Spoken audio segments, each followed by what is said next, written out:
I call this meeting to order. Bonjour et bienvenue tout le monde. Welcome to meeting number 32. La réunion d'aujourd'hui se déroule. Today's meeting is in hybrid format pursuant to the order adopted in the House on the 25th of January 2021, and members will be present either in person or through Zoom.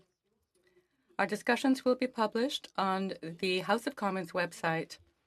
For your information, the webcast will always show the person speaking rather than the committee as a whole.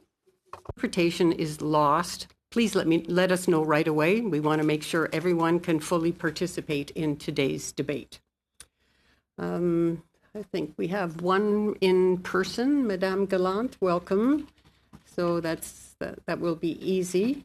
A reminder, all comments by members should be addressed through the chair. And as much as a reminder to myself as everyone else, please try and speak slowly and clearly. And when you're not speaking, your mic should be on mute.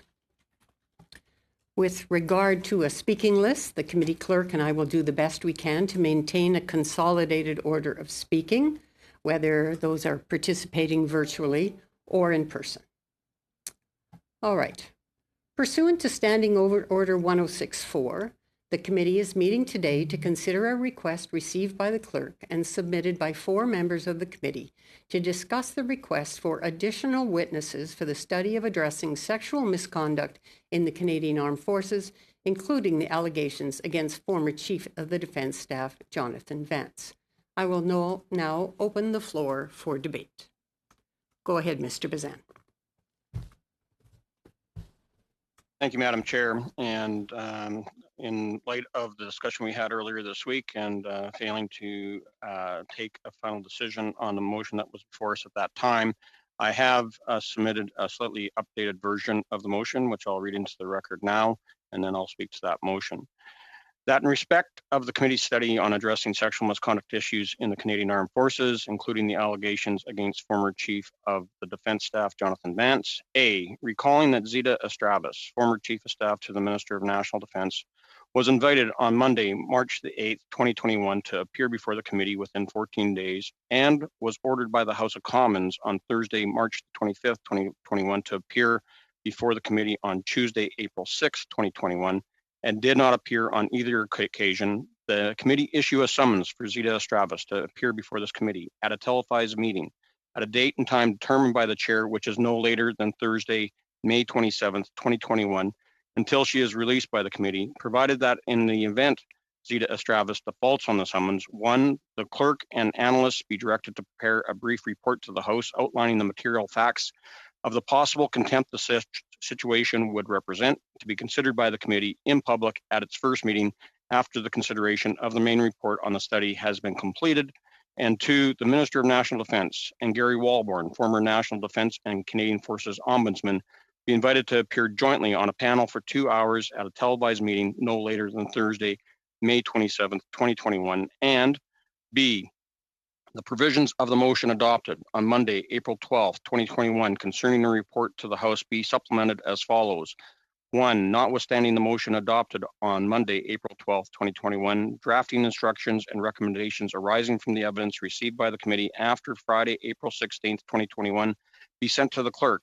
A, in respect of evidence received from the adoption of this motion within 24 hours of the adoption of this motion, or B, in respect of evidence received as a consequence of paragraph A, within 24 hours of the adjournment of the meeting where the evidence was received. 2, until Friday, May 28th, 2021, the committee hold at least 1 meeting per week to receive evidence relating to the study and at least 1 meeting per week to consider the draft report.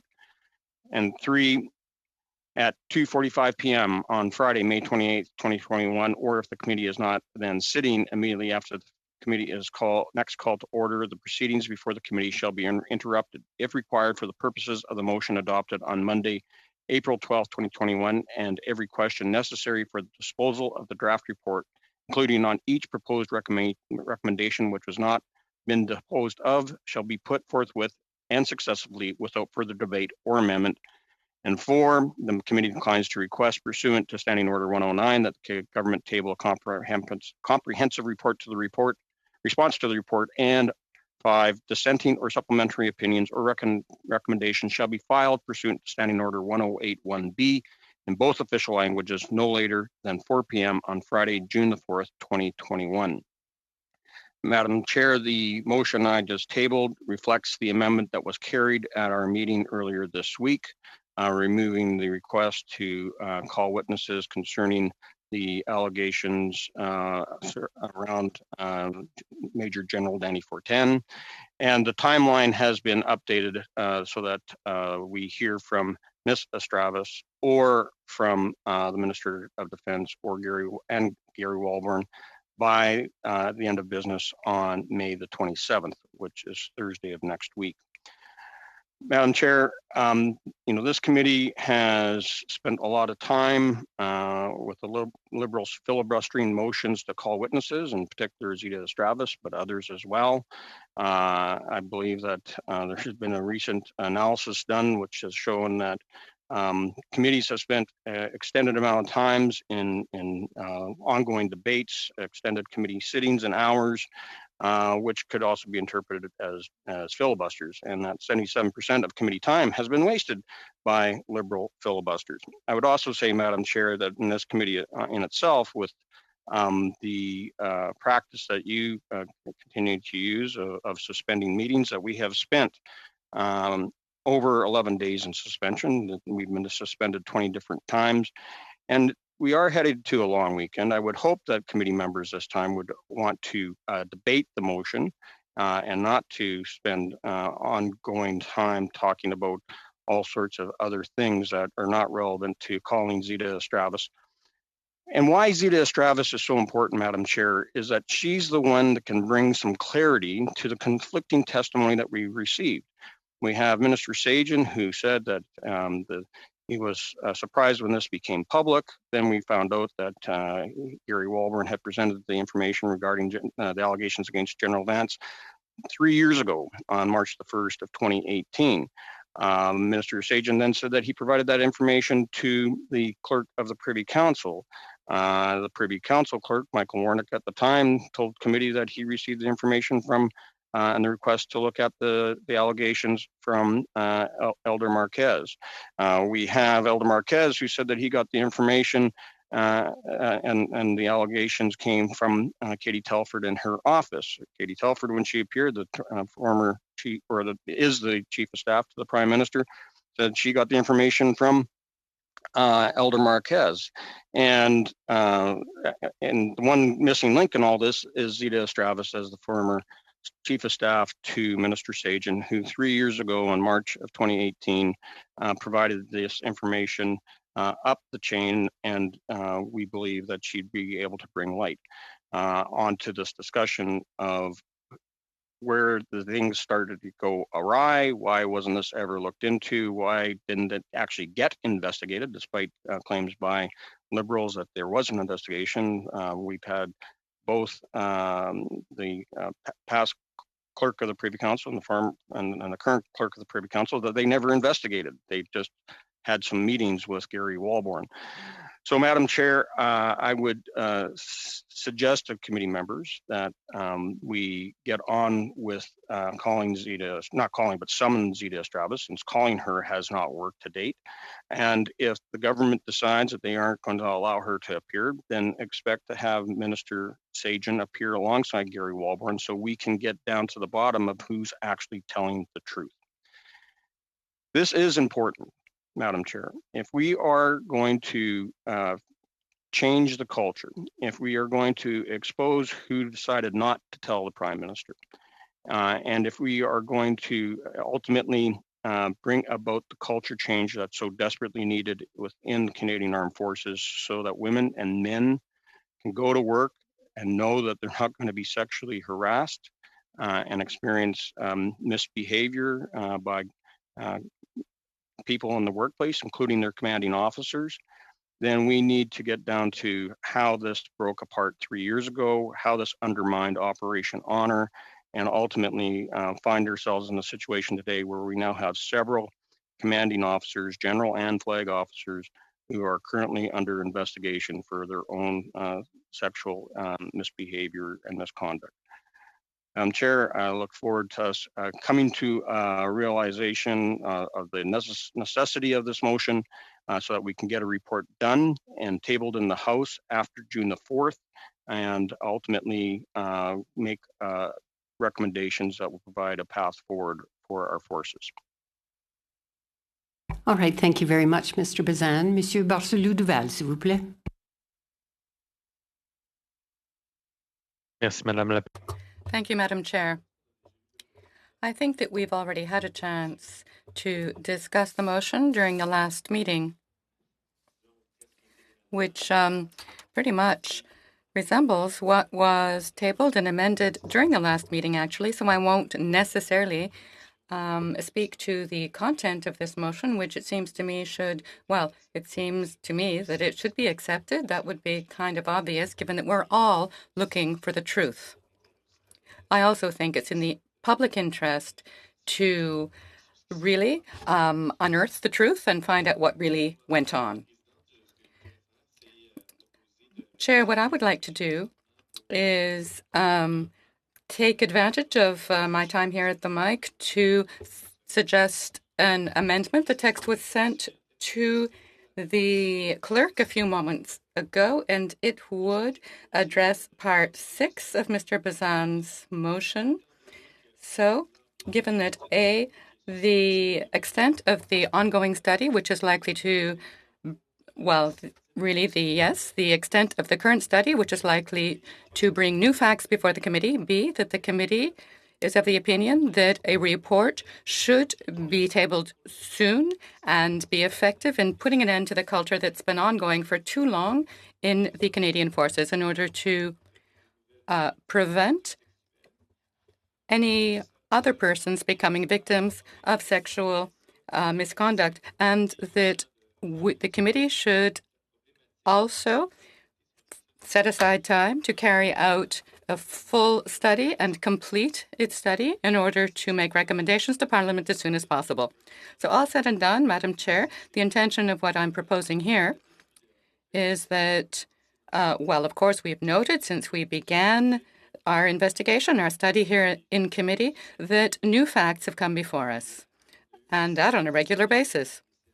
We have also been sitting here with a lot of parliamentary filibustering, mostly from the Liberals, but other members of the committee may have been filibustering as well. So my motion would, I hope, and ensure that a report be tabled and recommendations be made, and also ensure that should new facts come before us, new material evidence, and I certainly tend to think that that will be the case, I think it's important that the committee foresee having enough time to continue to carry out our in-depth investigation into this issue. Also, we're having more and more trouble conciliating the agenda of the committee as we keep adding new elements, new witnesses. It's all becoming very complex. So I think it's important that we do our best to ensure that a report be tabled in Parliament. That is our aim in order to support victims, prevent future victimization, and have our recommendations heard. Also, we need to ensure that we will be in a position to continue our work, very important work. All right.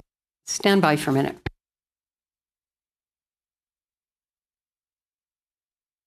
All right. As has been protocol, I think, in this committee, when we receive late notices or motions, we're going to suspend for a few minutes till everyone has a chance to have a read, right? Suspended.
Now, now that everyone's had a bit of time to read it, I'd like to invite Monsieur Barcelou, Monsieur Barcelou-Duval. Est-ce que vous pouvez expliquer?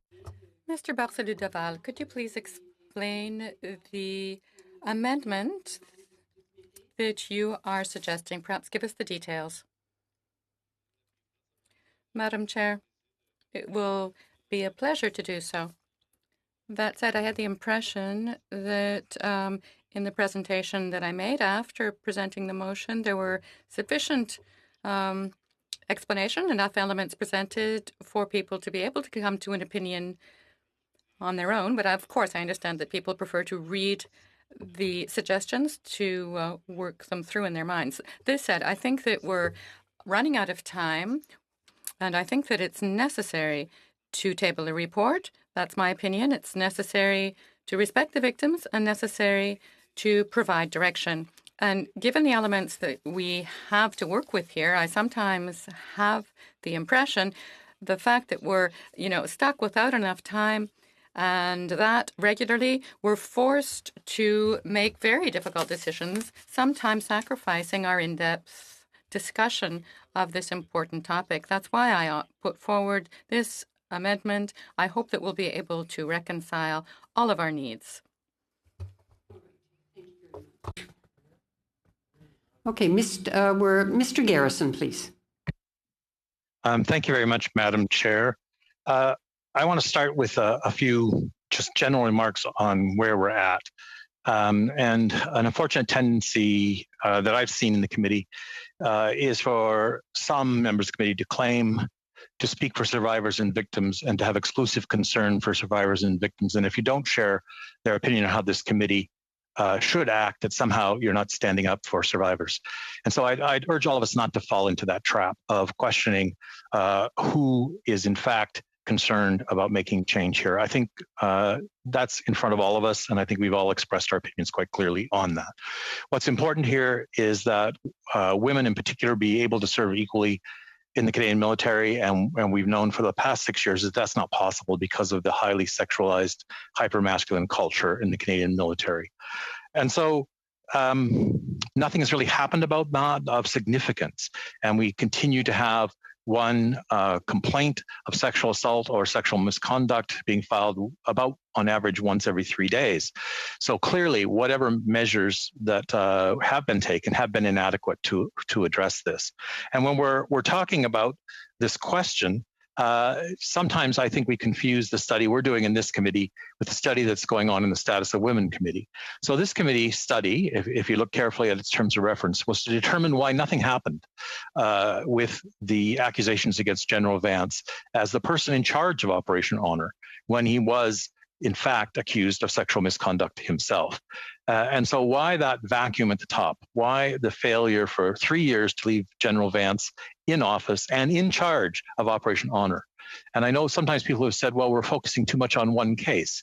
This isn't one case. This is the Chief of Defense Staff who was in charge of Operation Honor. It's critical to the credibility of any future reforms that this committee determines what happened, why no action was taken, and why General Vance was left in charge. If that question is not answered, and if there aren't changes as a result of that answer, then it puts in question all the reforms that we want to talk about going forward and all those reforms that are necessary to change the culture of the Canadian Armed Forces.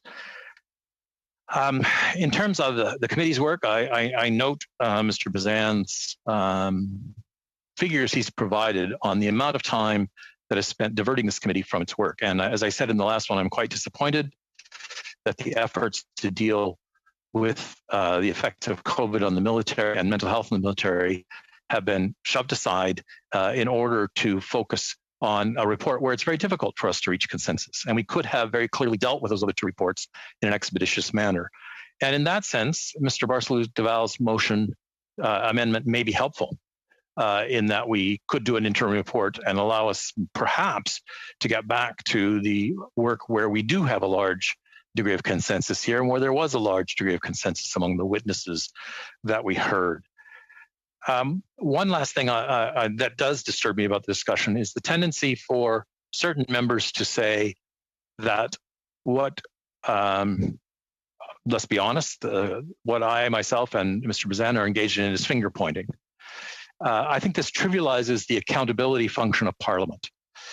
We are finger pointing. We are looking for the people responsible. And in a parliamentary system, there must be a minister responsible for this failure to act in ways that have been effective over the past 6 years on the issue of sexual misconduct. So it's not finger pointing to seek to assign responsibility in a parliamentary system. It's a fundamental part of a parliamentary government. And that's certainly what I'm interested in doing, because if we can figure out either who ordered there to be no investigation into General Vance, or if we discover that no one ordered this and there's simply the ball was dropped at the most senior level, then what change are we going to see that will provide the confidence for members in the Canadian Forces that this issue will be taken seriously? We've heard all the promises. We've heard all the fine words over the last 6 years. What is going to change here to make sure that this doesn't continue to go on going forward? And so while I have some concerns about wording, I'm not going to quibble with the amendment. I am prepared to support the amendment if it allows us to get at that question of who's ultimately responsible here for this failure of men and women who serve in the Canadian Forces, and if this allows us to get back to some of the other important work of the committee. Thank you, Madam Chair. All right, Madame Damoff. Thank you, Chair. And it's actually a pleasure to join this committee today. I'm not normally here, but I have been, obviously, as all of us have been, following the debate and the issues that have been discussed. And I did speak in the House of Commons on one of the Opposition Day motions on this. And I have to say, as someone looking in from the outside, I've been really disappointed at the direction that the opposition has taken and not putting survivors at the heart of what the problem is. I just want to quote Julie Lalonde, who said, "The blame does not lie with one individual, one leader, or one political party. Please keep your eye on the prize and choose bravery when having this conversation." I think she's summarized it quite well. The system in place under the Conservative Party, under the previous Conservative government, did not serve women in the military, nor has the process, which is exactly the same process under our government, has it served the women and men of the military to make sure that they feel safe and make sure that they come forward. And that's why there needs to be change, absolutely. But pointing fingers and laying blame and trying to find one person who's responsible will not solve the issue. If you look at the military, if you look at the RCMP, if you look at correctional services, we've seen over and over again issues of power dynamics, of predominantly women being subject to sexual violence, sexual harassment, sexual assault. It's completely unacceptable that anyone cannot feel safe going into work, and that people feel that they need to go into work and be subjected to this kind of treatment. So this committee needs to get to doing a report, to finding solutions for these survivors of sexual violence. The committee does not need to continue to try and find one person to lay the blame. You're doing a complete disservice to survivors if that's where you're going. And I think Julie hit the nail on the head, that there's lots of blame to go around. What needs to be done is to fix the problem and to really stand up for the men and women in the armed forces who need to feel safe and comfortable. That's where we are going. And that's why we've appointed someone Louise Arbour, to take a look at this. Now, yes, I know people will say, well, we don't need more studies. That's true. But I think her role is really important to make sure that we find a space working with survivors whose voice has not been part of this conversation. We need to make sure that survivors are at the heart of anything that we do, and that they're part of the solution. It's ridiculous for us as MPs and politicians to be sitting here trying to come up with what will serve people in the armed forces. We need to be inviting those survivors to join us to find solutions. So I'm just going to say again, as Julie said, the blame does not lie with one individual, one leader, or one political party. I could not agree with her more. And I think it's time for us to try and put solutions before Parliament, get down to doing the hard work of writing a report. I appreciate the Bloc bringing forward an amendment that's trying to move us forward in that way. But I thank you for letting me speak today, Chair, and for letting me be part of this important debate. All right, thank you very much, Ms. Damoff, Madame Damoff. On to Monsieur Serré, s'il vous plaît. Un gros merci, Madame. Thank you so much, Madam Chair. I, too, much like Ms. Damoff, this is my first meeting here. As of 3 years now, I've been a member of the current version of the Status of Women Committee, and I fully agree with what Ms. Damoff has just said to us here. I was present when Ms. Lalonde testified, but Ms. Lalonde is not the sole person. We also know of Christine Wood, Stéphanie Raymond, many other women, courageous women, brave women, who have stepped forward to share their account with our committee, their account of their experience. So, considering the motion before us today, put forward by the Conservative Party, I find it very disappointing. I find it very disappointing to see that they wish to focus on a specific issue involving only one person. The NDP this morning has made a comment this morning, and I want to really agree that the NDP's suggestion here today. Thank you, Mr. Serré. Go ahead, Madame Gallant. Madam Chair, the previous speaker, whom I asked to have a point of order on, seems to be speaking to the main motion. It was my understanding we were speaking to the amendment. Would you please clarify what we're actually on? This is to the amendment, but I believe it's relevant. He was talking about the Conservative motion, not the amendment. It's relative to the amendment being put forward because it affects the rollout of the report. So carry on, Mr. Serré, please. No, thank you, Madam Chair. And I think it's very, very relevant, my experience that I have in FEMO, hearing the witnesses and looking at the amendment here and looking at the main motion. They are all tied because we should be focusing on what the Bloc is proposing. And the Bloc is proposing is to get this to recommendation stage, get this to the government for some action, because we've done, a lot of the studies that go from both. So when we look at what we're doing today, and I just want to make sure that when we talk about ensuring survivors and sexual misconduct and harassment and assault, we must be really moving forward on this, because we've heard a lot of testimony, as I mentioned, all over, and when we look at eliminating all forms of misconduct and abuse of power to really creating a safe place here for the men and women in the national defense and the armed forces. So it's really a priority, I know, for all the members here, and all the members at FEMO too.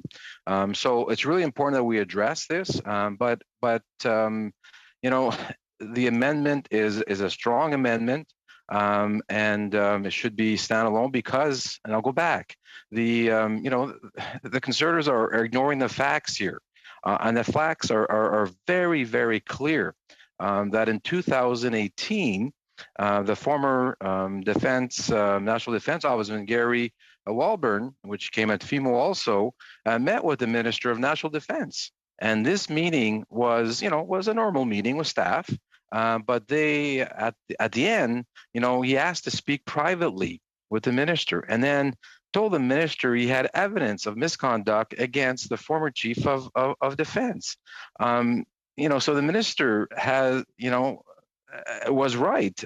He did not ask for any specific details of any nature of the allegations. We talked about this. So instead of followed a process, the proper process was followed, Madam Chair, here. So when we look at the ombudsman, and looking at the complaint to share the information, and then when we look at, as Michael Warnick mentioned clearly, that the former clerk of the Privy Council stated here at the National Defense Committee that an impasse was reached and no further action was taken. So no further action or allegation that the former ombudsman called unacceptable. So now we're in 2015, and let's go through the process that was taking right before General Vance's appointment as a new chief of defense staff. The minister was made aware of the allegation or the rumor. He shared it with his chief of staff, who then shared it with the Privy Council office. So the Prime Minister's office, including the chief of staff of the Prime Minister. The Prime Minister's chief of staff then ensured that the matter was looked into. So, this is how familiar? That's the process that was followed. So that's because it was the same process. The leader of the opposition at the time thought it was serious enough that he had his staff reach out to the Prime Minister's office. Very important. That was followed. So when we want to assure Canadians that the matter was looked into at the time. But let's explore that a bit more. We heard testimony from Ray Novak, the Prime Minister's Harper's chief of staff, that they had the National Security Advisor investigate the rumors. How did he investigate? He went directly to General Vance. He asked him about the rumors. While this is wholly inappropriate, when someone comes forward, you should never tip off the person who is being investigated, regardless. General Vance assured him that there was nothing and that it was dealt with, and that's it. And that's all. No, we don't know if there was any follow-up. We don't know if it was looked into, but the leader of the opposition assured us that it was looked into. That's shocking, Madam Chair, considering all we've heard with regards to how that rumor was looked into was a former national advisor asking General Vance's opinion. That is not a process. That is not appropriate. And frankly, it's disconcerting that the former Conservative government just took Vance's word for it, especially considering there was already an active investigation being conducted by the Canadian Forces National Investigation Services, the CFINS, into General Vance. I know it's really hard when you look at it, and I would remind our honorable colleagues of the very troubling news that we learned last week, that the CFNIS was actively investigating General Vance in 2015. More specifically, they were investigating General Vance, and right up to July 17th, 2015. Do my colleagues know what happened on July 17th, 2015? General Vance was appointed as a new chief of the defense staff. Then we learned through an APEC that the commanding officer in charge of investigating was facing pressure to wrap up the investigation. Pressure from who exactly? Was it the former Minister of National Defense? The former Prime Minister? The former Parliamentary Secretary of the Minister of National Defense? Or the current leader of the official opposition? Surely we can argue, but we could also agree here that politicians should not be involved in these types of investigations. We heard it clearly at the Status of Women Committee. So the exert pressure on an investigation to conclude would be completely inappropriate. And one might say even, perhaps illegal. Yet we still haven't gotten a definite answer from the Conservatives who was giving that pressure. No one has answered. No one has the details. No one has provided any details whatsoever. Point of order, please. Go ahead, Madame Gallant. Okay, so I've been listening to the discussion on what is supposedly discussion on the amendment, but there is little or no relevance to the amendment itself, and we don't even know whether or not the speaker is for or against the amendment. He's dived so far away from the subject matter at hand. So could we please get on to the amendment, and so other people have a chance to speak for or against it? All right. Thank you, Madame Gallant. Go ahead, Mr. Surrey. No, thank you, Madam Chair. I was clearly, did say that I really appreciate the Bloc bringing forward this amendment, focusing on victim survivor centered. This is very important, but it's convoluted with it's an amendment to the main motion of the Conservatives that I'm making the point here. And what I was saying here, that because so far the leader of the opposition has provided absolutely no detail whatsoever on how this was handled in 2015. So is it the right way? So it's very interesting that it hasn't been done. So when we look at, let's continue with the troubling news from last week that we looked at. I talked about earlier. There was an investigation facing pressure that were abruptly ended on July 17, 2015. The investigation actually officially was closed on July 21st, 2015, 4 days after General Vance was appointed. Why was that investigation closed 4 days after the appointment? Why wasn't it closed before there was an appointment? Why did the Conservative government appoint General Vance in 2015 with an active investigation from the CFNIS still ongoing? Let's also look at the chain of command here. The CNFIS reports to the Provost Marshal. The Provost Marshal reports to the Vice Chair of the Defense Staff. The Vice Chair of the Defense Staff reports to the Chief of Defense. That means when there's an investigation was closed, the Chief of the Defense Staff may have been involved in that decision. Where we all remember at this point, when the investigation was closed on July 21st, 2015, the current Chief of the Defense Staff was then General Vance. This is incredibly troubling. We not only have rumors there weren't investigation properly, we also have the Chief of the Defense Staff rushed through an appointment, even though there was an active investigation ongoing by the CFNIS. And all this because they wanted to appoint General Vance before the 2015 election, which was called only a short few weeks later. Now, we all heard the Conservative politicians are concerned about process that our government has followed.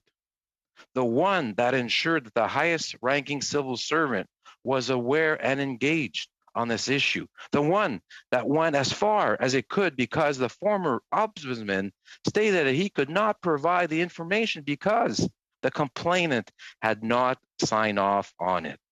The same one that the Conservatives followed in 2015. They say that these rumors were acted upon in 2015. May I then ask what action was different than the ones we took? I'm sure my honorable colleagues will say that the National Senior Security Advisor was involved. Well, the National Security Advisor in 2018, Daniel Jean, stated that he would not know the details or be involved in an investigation at that point because there wasn't enough details to investigate. In fact, I quote from him, "I wish to indicate that these 2018 allegations were never brought to my attention.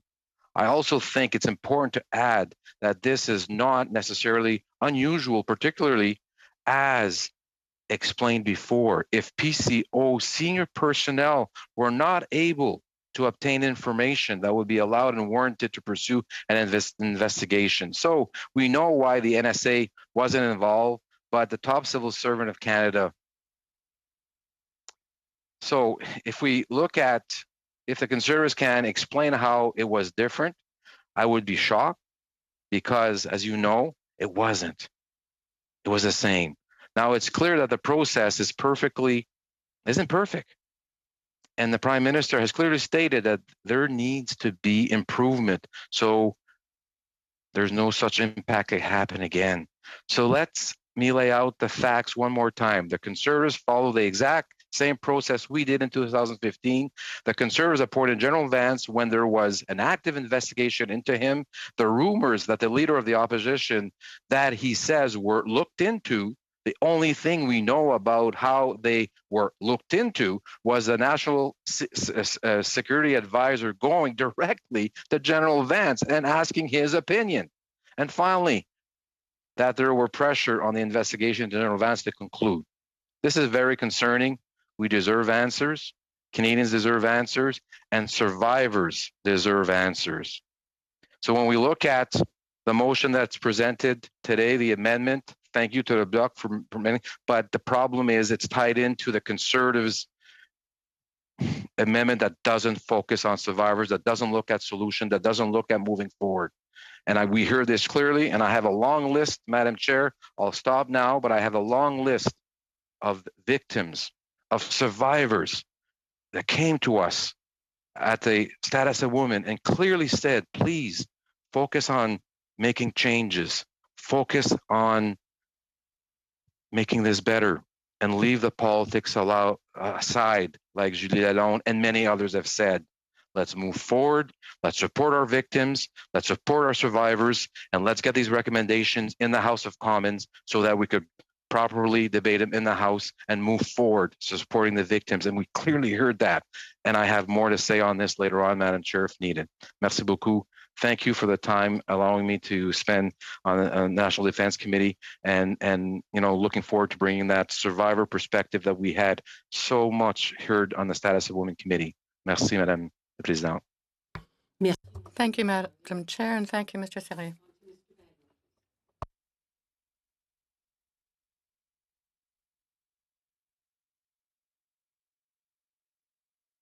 We couldn't hear who you called, Madam Chair. Yes, you, Mr. Bagnall. Oh, okay, thank you.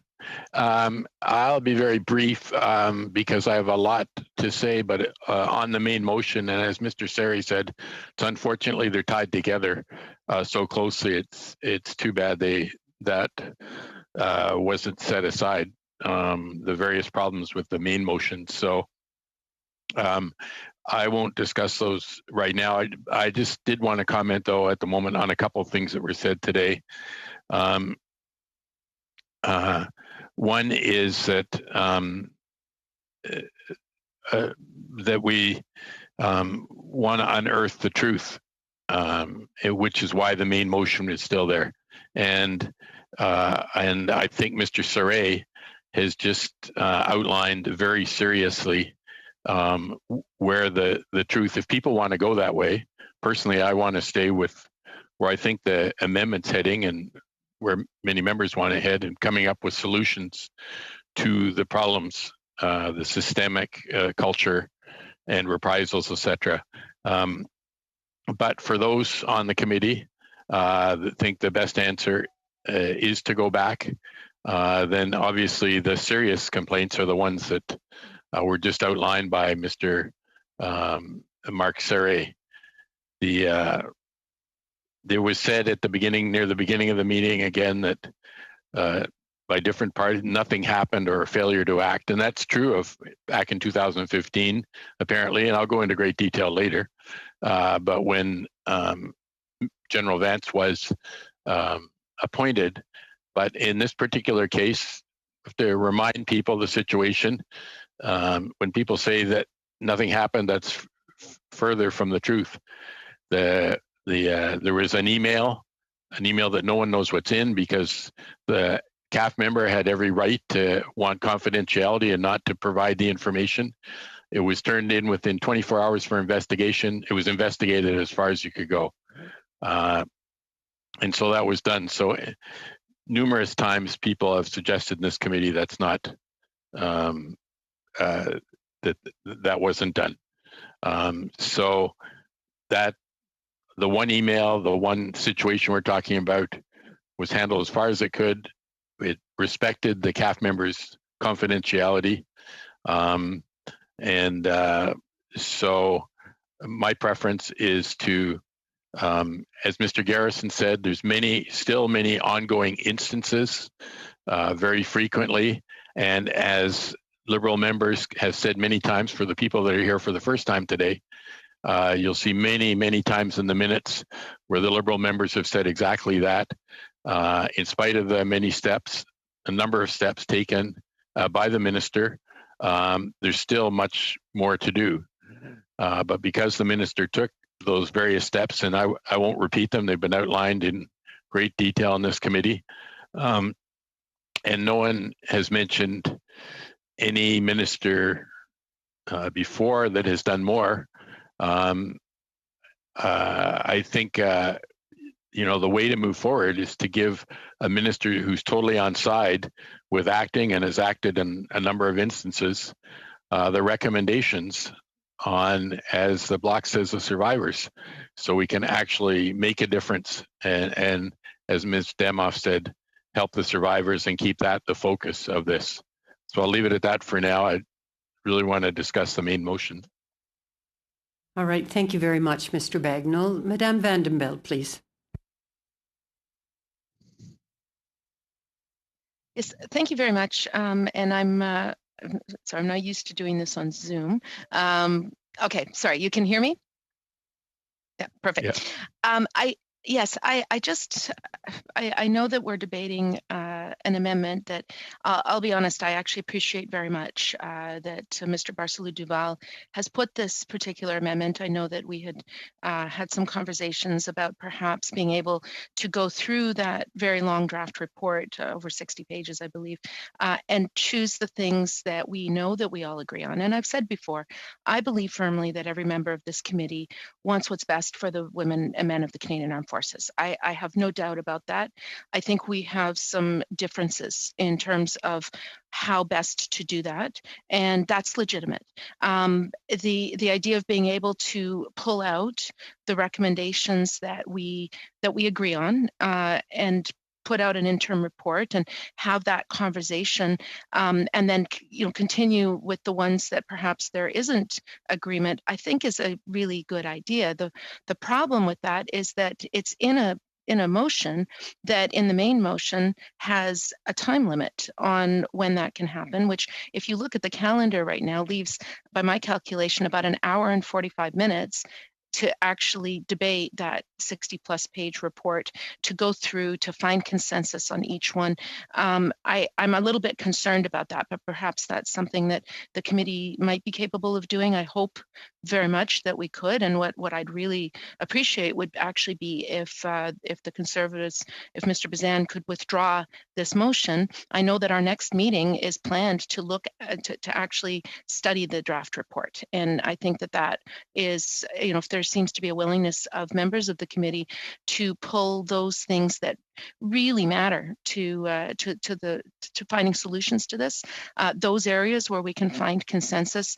I think that's a good idea. My problem is it's amending a motion that doesn't allow any time for us to be able to have that discussion, to reach that consensus. And what I would not want to happen is that, members of the committee were to just vote boom, boom, boom without any debate on these and not have the kind of thoughtful report that we would need. So I'm not entirely certain. What I do agree 100% with Mr. Barcelou-Duval and his amendment is the part of the amendment that says that we need to end the culture that has persisted too long in the Canadian Armed Forces.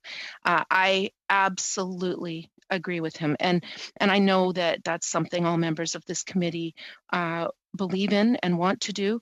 I also think that we have spent now 4 months hearing from witnesses, and each time we think that we're at the point where we can actually start looking at the draft of the report so that we can put recommendations forward.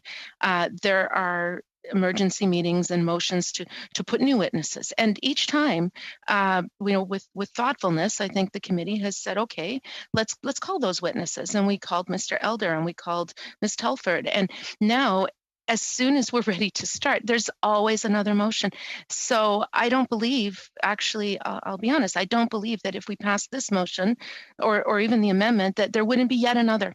And honestly, I think the best solution would be to withdraw the motion, allow the chair to call the meeting on Friday at our next planned sitting to be able to actually start going through these draft reports.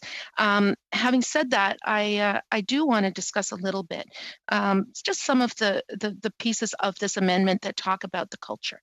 And I do believe, and I would take exception to members of this committee who suggest that anybody speaking for survivors, because I am actually throughout this process, I have been reading recommendations that came from survivors. They were written either by survivors or they were spoken in testimony, whether it's testimony in our committee or testimony in the Status of Women Committee.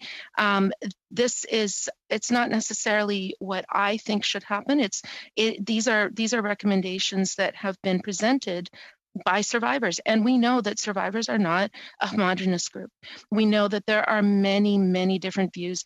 In fact, there are many different views about what the solutions are.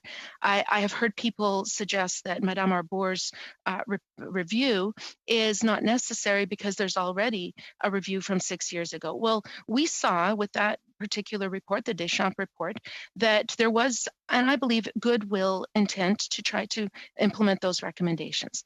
And we created the SMRCs, the Sexual Misconduct Response Centers, gave them specialized ability and external support and additional resources to be able to be a point of contact, to be able to assist survivors. And the SMRCs are doing a wonderful job. What we didn't realize at the time, and I think is becoming very apparent now, is that taking it out of the Canadian Armed Forces, but still putting it under the Department of National Defense, the civilian side, was not what survivors did consider to be complete independence. And I think that what we're realizing now is that we need to go beyond that, but it's very, very intertwined. We have as many solutions being proposed as there are problems. Madame Deschamps made it clear that there needs to be an external independent body, but not how, not what it's going to look like, not the details of it. And those who are saying, well, just do it, we've already seen a number of different people, different survivors, advocates, academics, who have come up with very different perceptions of what the how is. And for many, the how is, we even heard that perhaps it would be the ombudsperson reporting to Parliament. We've heard people say it has to be the SMRC. They're the ones with specialized knowledge about sexual misconduct. And we need to have something that's not about all issues where that you might call an ombud, but about sexual misconduct. And then you have some who say, no, if it's within the SMRC, then you've got perpetrators and the people who are impacted in the same institution, and you need a firewall between them. Many have called for something like an inspector general that is completely outside of the chain of command. And then what would that be? What would that role be? We know that the military justice system is something that many survivors have asked us to take a look at. And we know that there have been many survivors whose experience with that system and experience with the military police system, experience with their chain of command has been very, very harmful to them. And we need to look at that as well. So I think that when those people are saying that, Madame Deschamps had all of the roadmap, she had identified the problem. She identified what the general solutions had to be. And we've, by the way, implemented many of those. We had a piece of legislation, Bill C-77, that is specifically about a victim's declaration of rights, looking at the military justice system. We know right now that former Justice Maurice Fish is finalizing a report about the military justice system. This is a result of a mandatory review of the National Defense Act. And that report, I would hope that this committee would be interested in, when that report's tabled to this committee, and taking the time to call Justice Fish and to talk about that. And in fact, our next study after this is about military justice. And we know that military justice is core to making sure there is support for survivors to be able to get the just outcome that they're looking for. And there's so many proposals around this. Even in our committee, we heard many, many different solutions.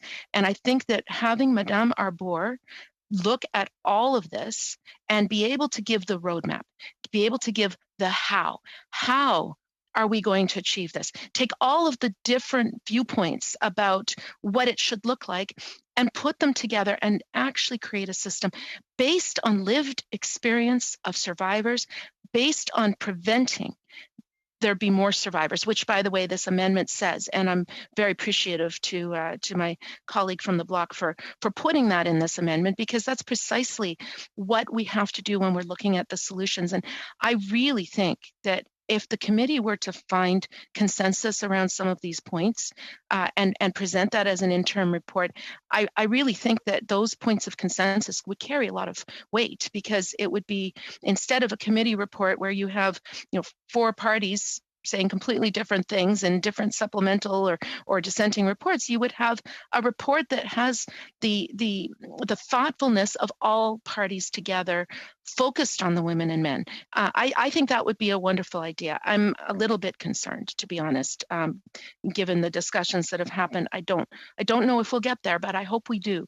And I appreciate that Mr. Barcelou-Duval is trying. At least he's putting forward something that might actually give us a path where we could find that consensus. But even regardless of that, we know that right now we have General Carignan, who is assigned to take all of the different pieces of this across CAF, across the Department of National Defense, and pull it all together and not wait a year for a report. And I think this is also a little bit cynical when people say that, well, we're taking Madame Arbour and just giving another review so we can wait. We have said very clearly, and I mean, at some point, I think I would like to read the very speech that I gave when we announced Madame Arbour and General Carignan, that says very, very clearly that we're going to be implementing. First of all, the minister has said that Madame Arbour's recommendations will be binding, that we are going to act on them, but also that we will be implementing it as the interim measures come forward, which means that we will, as General Carignan is set up, when Madame Arbour suggests that we need to act quickly on this particular piece, she's already in place and she'll already be able to start implementing them right now. And we're talking within weeks, because I know, and for those survivors who are listening, I know that time is urgent, that we have to do something now. I have heard you, and I've had conversations, and I know that this is a really difficult time for survivors. It's a difficult time for those people in the Canadian Armed Forces who've experienced this horrendous and intolerable behavior, who haven't yet come forward. And I want to say to you, I don't blame you. I know that we talk about courage of people who come forward. There is no lack of courage if you're at a point where you're not ready to come forward. But what our job is, what our accountability is as legislators, is to make sure that we create a system where you feel safe, where you feel comfortable, where you know that if you come forward, you will be able to have empowerment over how that process folds, and that you will be able to control yourself, how you can advance that. If what you want is that the person who perpetrated comes to justice, we have a system in place that will make sure that happens. If what you need is peer support, if what you need is counseling, if what you need is just to put forward ideas, solutions, proposals to fix the system so the next person doesn't go through what you went through, that has to be an avenue for you as well. And it isn't one thing. We know that for survivors, there are many steps, and often it's difficult being the first. And I think that what we're seeing in the Canadian Armed Forces, and I can speak from personal experience, that often you don't want to be the first one to speak up. You want to see if somebody else has gone through the same thing and then speak up. And I think that is what's happening. And until people feel that they see consequences, that there is no impunity, at that point, we do start seeing more people feel comfortable and safe coming forward. Our goal and our objective right now is to create a process that makes it safe, where you do not have to fear reprisal, where you have control over how the process unfolds, where you have advocates, where you have information about what your options are and what each of them looks like. That if you decide to do this, it's not going to lead to a process that then you no longer feel that you have control over how it goes, but also a process that makes sure this doesn't happen again. And doing that means that the people who are doing this behavior, the people who, and we've seen it criminal behavior, but also the behaviors that minimize and diminish and make people feel small and unwelcome, that everything along that spectrum has a process where it can be dealt with, and that people at a certain point can see a just outcome. What we're seeing in the Canadian Armed Forces right now is very hard, but it's something that I think we have to go through. Once the high-profile cases came forward, once people started to speak their truth, once you had people saying, this happened to me, and doing so in a public forum, which is incredibly difficult and frankly shouldn't have to be the way to do it. There have to be ways to do this both confidentially and also through a military justice process, and public if that's what the person wishes to do. But once people started to do that and we started to see consequences, we have actual military police investigations happening right now. We have an entire Canadian Armed Forces that is looking at this issue about changing the culture. We have a number of people who have had to step aside because of these investigations, and seeing that is going to make others feel empowered that they too can speak out. And I believe we are going to see more of this. And I don't think that's necessarily a bad thing, because I think it's something that we have to go through in order to get to the other side of this, which is having a culture within the Canadian Armed Forces that allows people to thrive. It is not enough to stop this behavior. It is not enough to stop the harm. It's not enough to stop the diminishing remarks. And we heard Professor Okros talk about how power is defined. This idea of a normative masculine warrior culture that is really based in a World War I in the trenches kind of concept of what a military is. the Canadian Armed Forces is going through a tremendous shift, as are armed forces around the world, where there are so many occupations. So much of it is based on intelligence. So much of it is different than and I'll call it the toxic masculinity that is currently in the Canadian Armed Forces. And this is not to say that all members or that individual members in the Canadian Armed Forces are somehow not good. I mean, this is about a systemic culture that frankly hurts women, also hurts men, because it creates this kind of normative. And as soon as you don't fit into that, as soon as you're a little bit different, and we see this with all kinds of identity factors, it makes you feel unwelcome. And I've heard it. I've heard it from so many people that feel that it isn't even the really overt criminal activities. It's every step along the way that escalates to the point that it gets to that point. And I think that what we need to be doing is focused on that. And I'm so glad that this amendment talks specifically about the culture. And I have a lot more to say about the culture.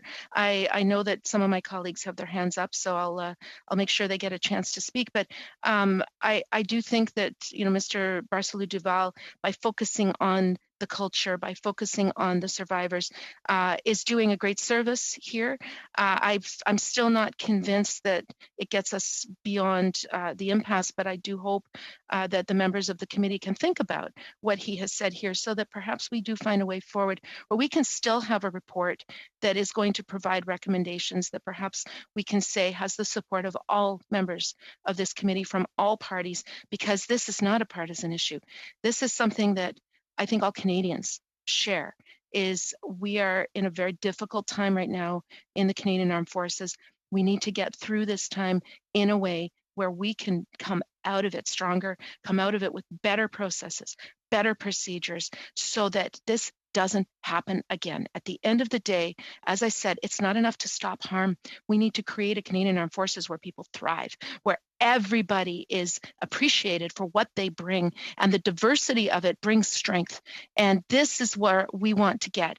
So this is only the first step, and I very much look forward to Madame Arbour and General Carignon's work in doing this. And I really hope that members of the committee can set aside politics and really try to have some recommendations that we can build constructively, so that we can actually find a way forward, so that we build a better institution at the end of this. Thank you, Madam Chair. Thank you, Madame Vanderbilt. On to Monsieur Lightbound, s'il vous plaît. Oui, merci beaucoup, Madame la Présidente. Merci aussi à mes collègues.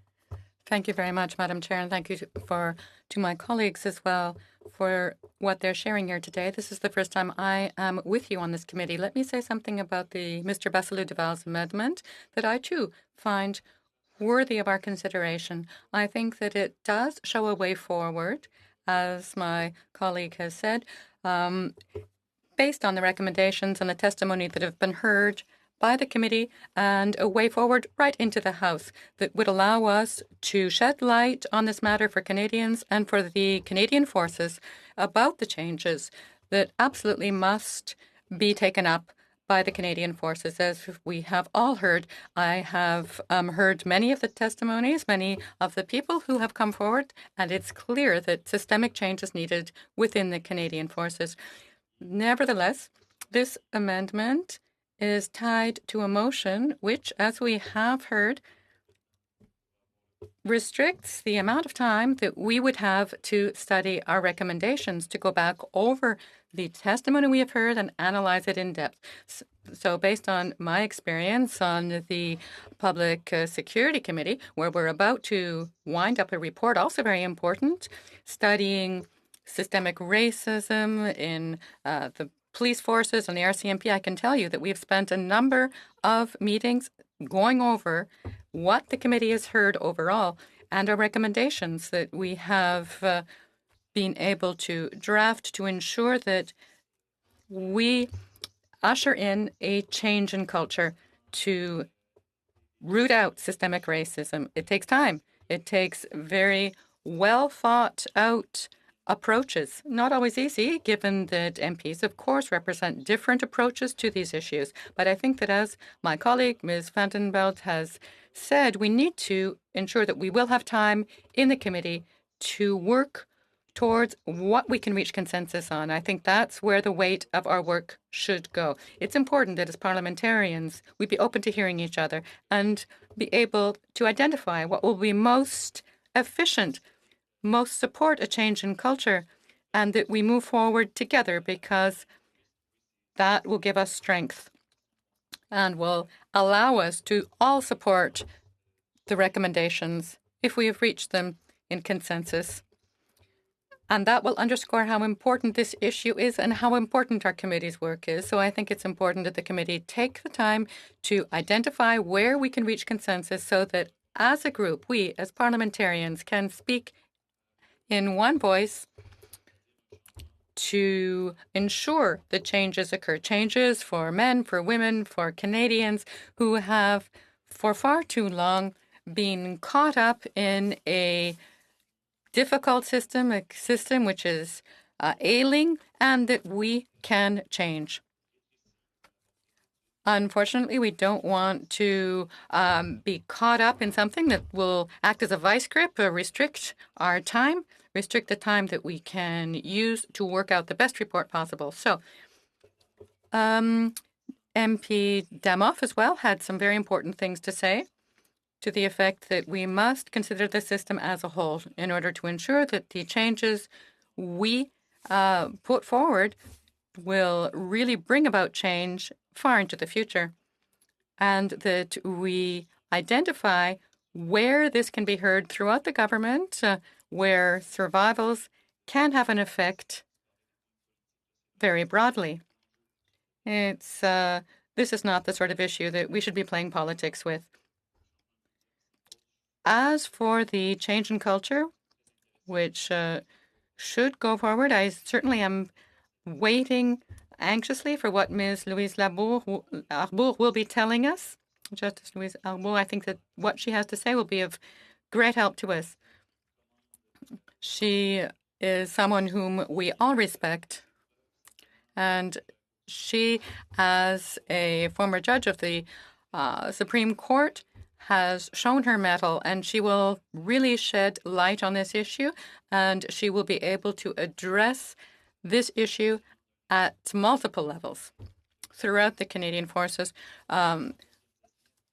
and throughout the ranks. Also, by evaluating and weighing the efficiency at all ranks and at all levels of the administration of the armed forces, the Canadian Forces, of the efficiency of intervention on this issue. I think it's very important that all this be really put down on paper, that we get a road plan. And I think that her in-depth examination will really support a change in culture. It will play an essential role. And what are the aims, by the way, of her intervention and of our study of this? We want to know why this culture of sexual misconduct is still ongoing within the Canadian Forces, and what are the challenges, what are the obstacles that victims face when they consider coming forward. We know that everyone within the Canadian Forces, all members in service and uniform, should feel comfortable coming forward about any inappropriate behavior that they are aware of. And what are the results when they report, given that their reporting should be supported by us? This gives us important information, gives everyone important information that will help us root out this problem and fix it. Now, Ms. Arbour has been chosen to lead up this in-depth report, and as I've mentioned, she deserves our respect. She is a legitimate choice for this important mandate and an independent mandate. And of course, she will surely take good cognizance of the report tabled by Justice Duchamp.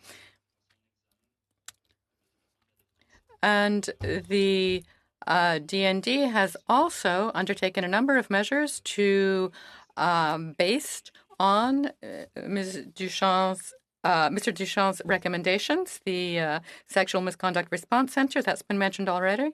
And the approach now will be broader to help DND carve out a way forward. And I think that Justice Arbour's study will help us do that. And what will her study be about? About procedures, policies, and practices within the Department of Defense. And we'll also see what has been done to fix the problem of sexual misconduct and how those efforts, the ones that have worked, can be scaled up and strengthened. She will also take into account all relevant independent studies, both within and from without the department, and about the Canadian forces at all levels. Honourable Maurice Fish, who is directing the ongoing report on the National Defence Act, will also be taken into account. Also, other internal recommendations. I think that it's very important that she will be working from solid grounds based on everything that has already been carried out.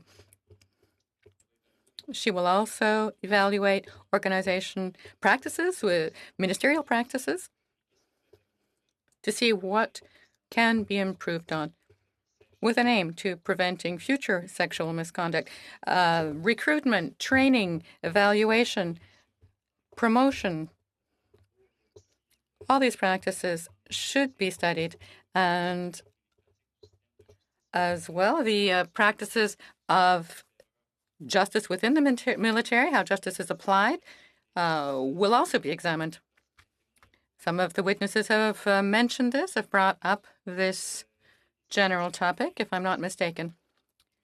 I think that's important too. And, Justice Arbour, based on her experience, will really have a clear vision on all of these issues, and her examination will also be based on what people have told us, on all voices, given that all must be heard. Justice Arbour will also be asking victims to contribute to her study. It's absolutely essential that they be heard, that they be at the heart of the investigation that will be carried out anonymously if they wish. And of course, I'm sure much emphasis will be put on the experience of women from the LGBTQ2S plus groups, but also racialized groups.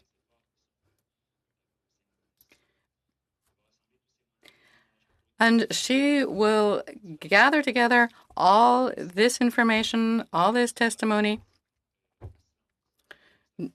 to better shed light on what within the Canadian Forces or the DND is supporting or protecting misconduct, and how the culture is ongoing. It's very important that she have time to do so based on her mandate as an independent investigator. And I think that in this regard, her evaluation of procedures and policies will provide us with a good guide, a good roadmap to intervene at the ministerial level and within the forces. And I see that other colleagues wish to speak, but with regard to the motion that has been put forward, yes, it would reduce the breadth of our considerations. And of course, everything here must be carried out in an ample manner, and that survivors, of course, remaining at the center of our recommendations and measures undertaken. And I will stop here, Madam Chair, with thanks for your attention. Perhaps back to the amendment as well. I see here, as I have said and as I have explained, a clear way forward. That said, of course, we cannot prevent parliamentarians from speaking on such an important issue. And, Mr. Bagnall, please. Thank you, Madam Chair.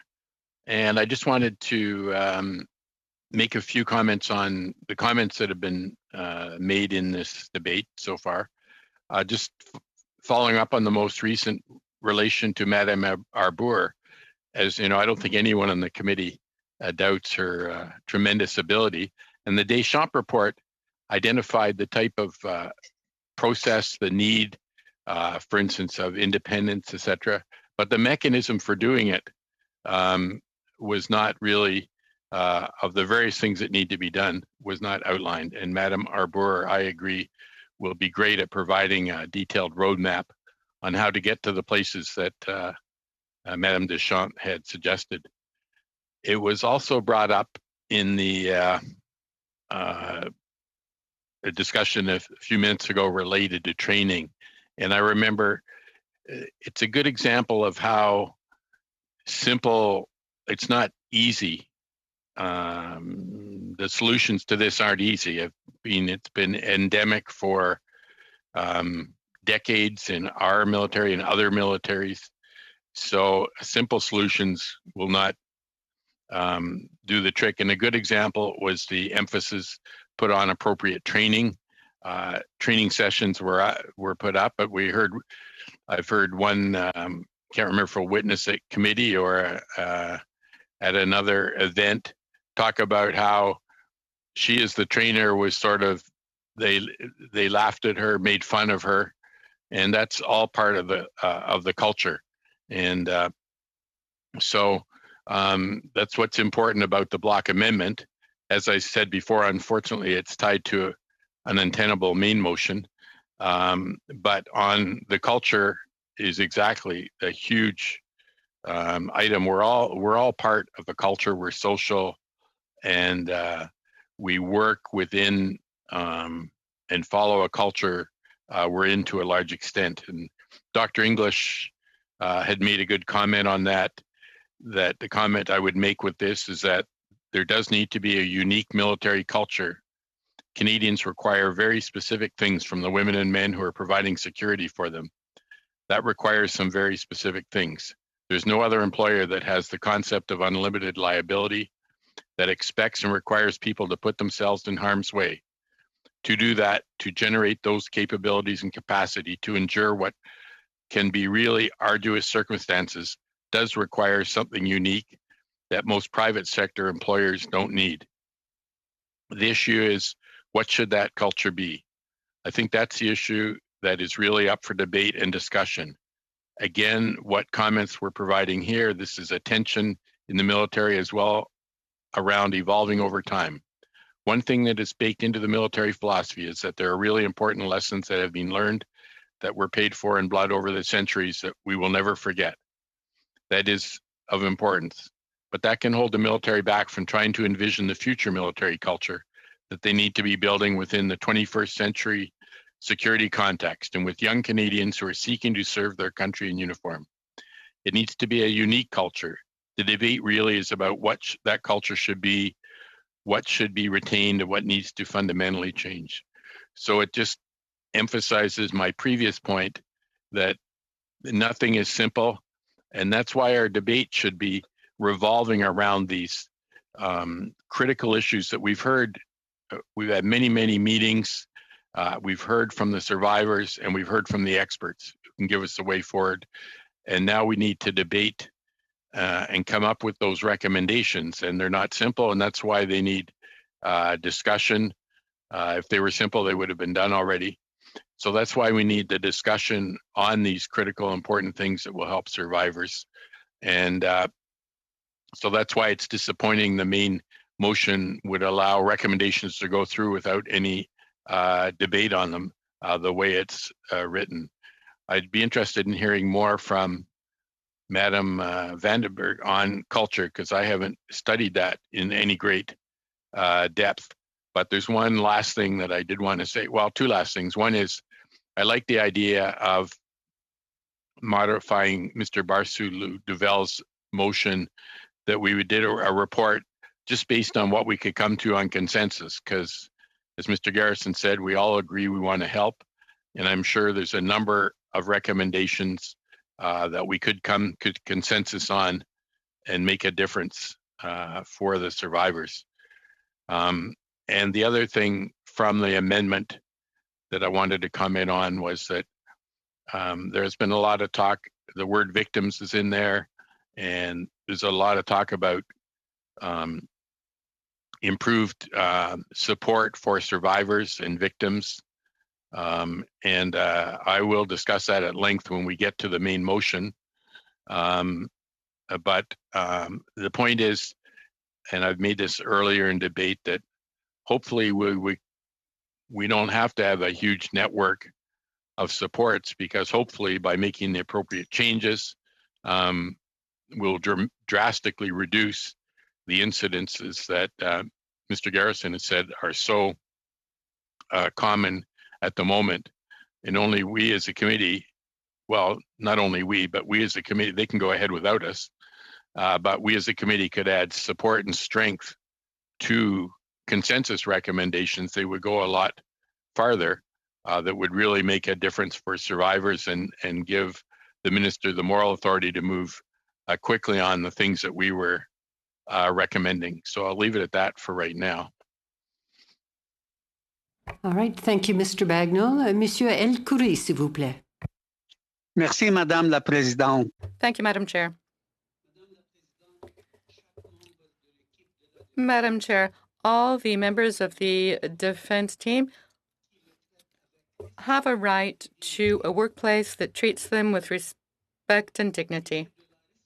As well, it is a responsibility of every person in uniform, whatever their rank or their title, their position or their profession, to demonstrate this dignity and respect to everyone around them.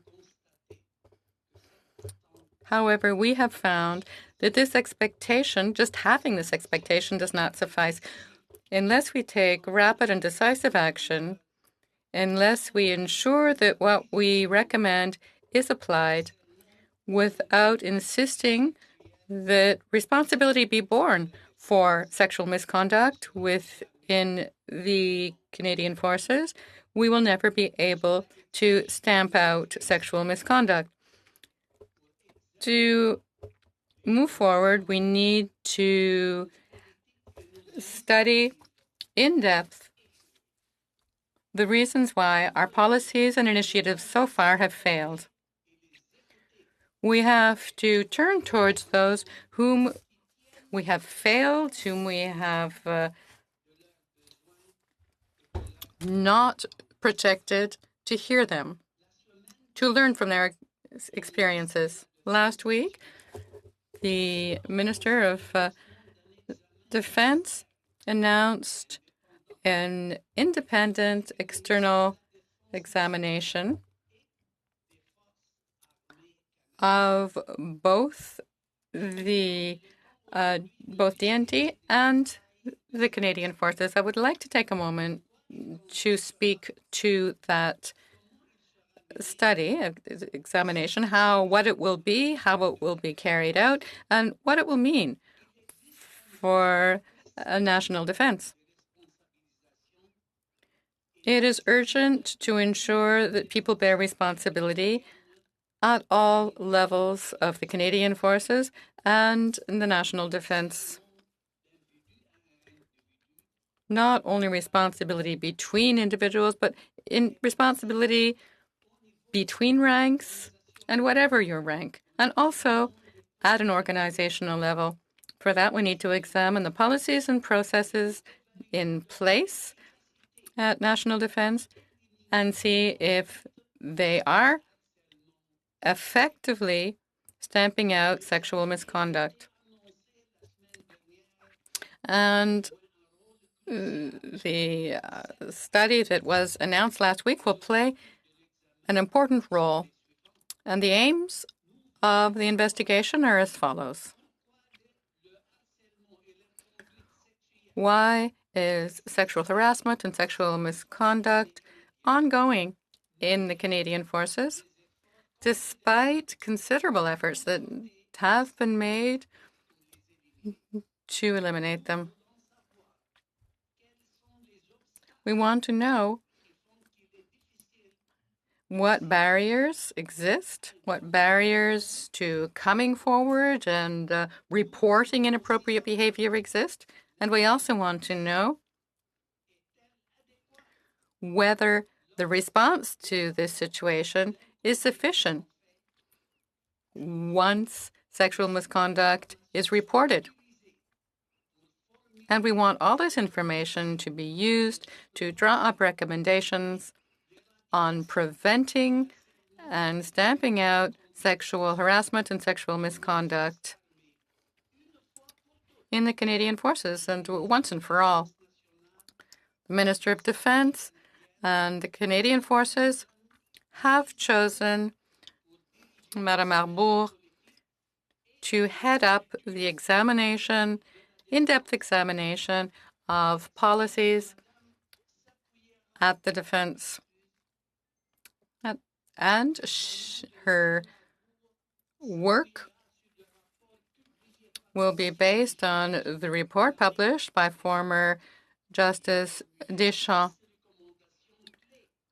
who presented 10 key recommendations to address and stamp out sexual harassment and sexual misconduct.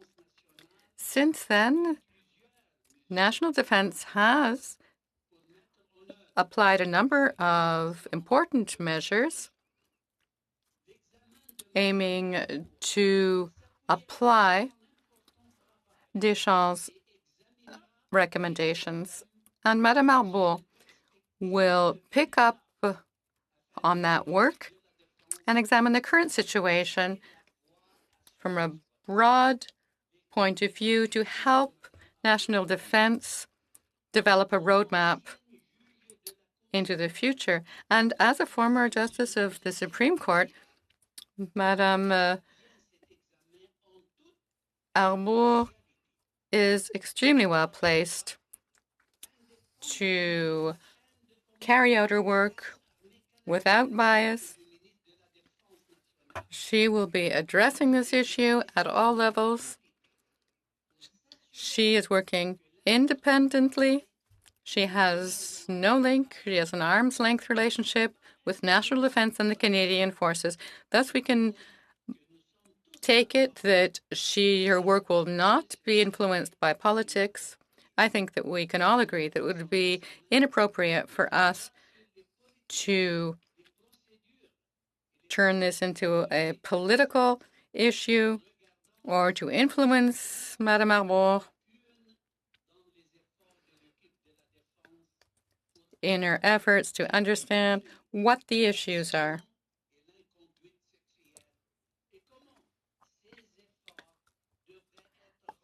And to identify what improvements could be made to the efforts now underway to ensure that they bear fruit.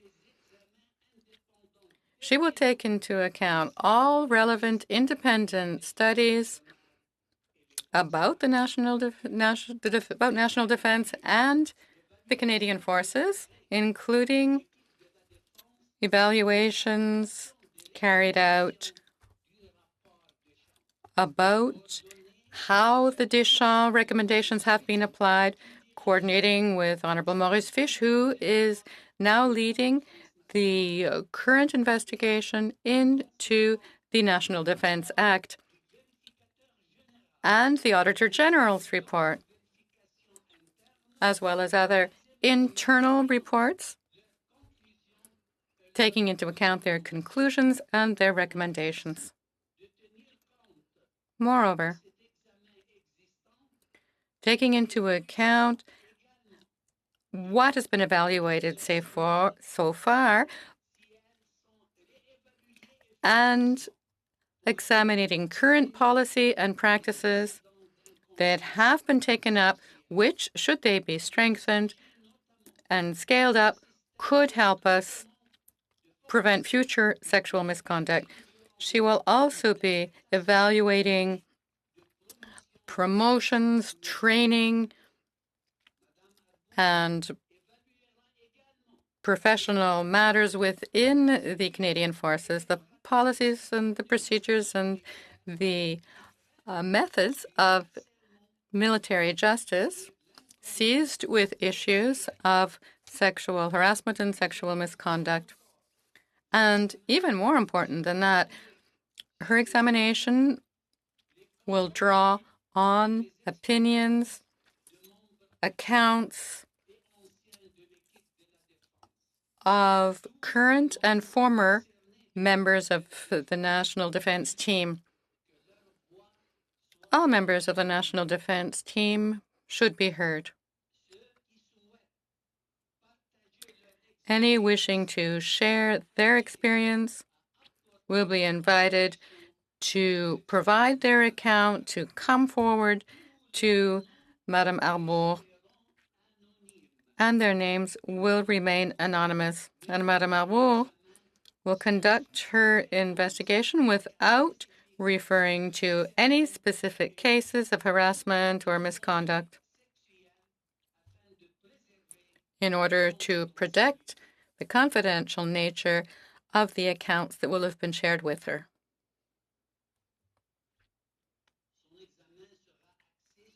Her investigation will focus on women and members of the LGBTQ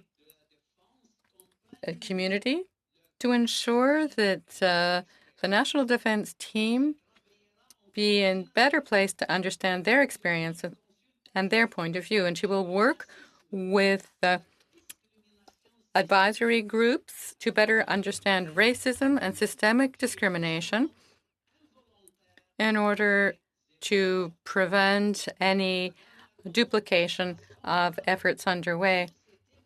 She will gather all these accounts and these material facts and testimonies together to ensure that the National Defense Team and the Canadian Forces are no longer able to support hushing things up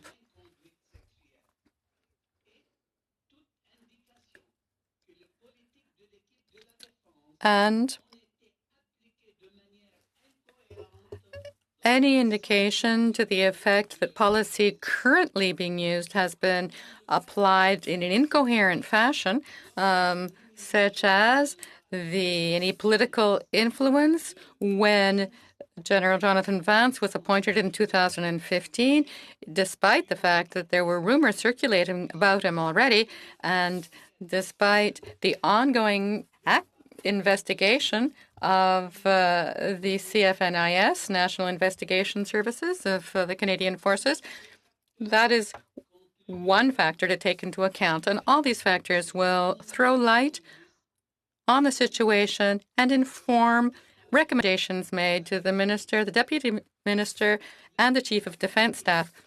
Imputability and transparency are the keys of a change in culture and will help us ensure that sexual misconduct is stamped out at the defense team. These are the principles that will guide her investigation. Mensuel, ainsi que toute évaluation et recommandation provisoire aussi. And temporary recommendations. All these evaluations will be made public, and so will the preliminary and final report of Mrs. Arbour. These reports would include her assessment of policies and procedures of the defense team, the causes and impact of obstacles to reporting of inappropriate behavior, and a reporting of sexual misconduct, including her mandate, her activities, her independence towards the chain of command, and her response when there are sexual misconducts reporting. She will also formulate key recommendations on the following issue. I can talk further, but given that time is flying, I will end up my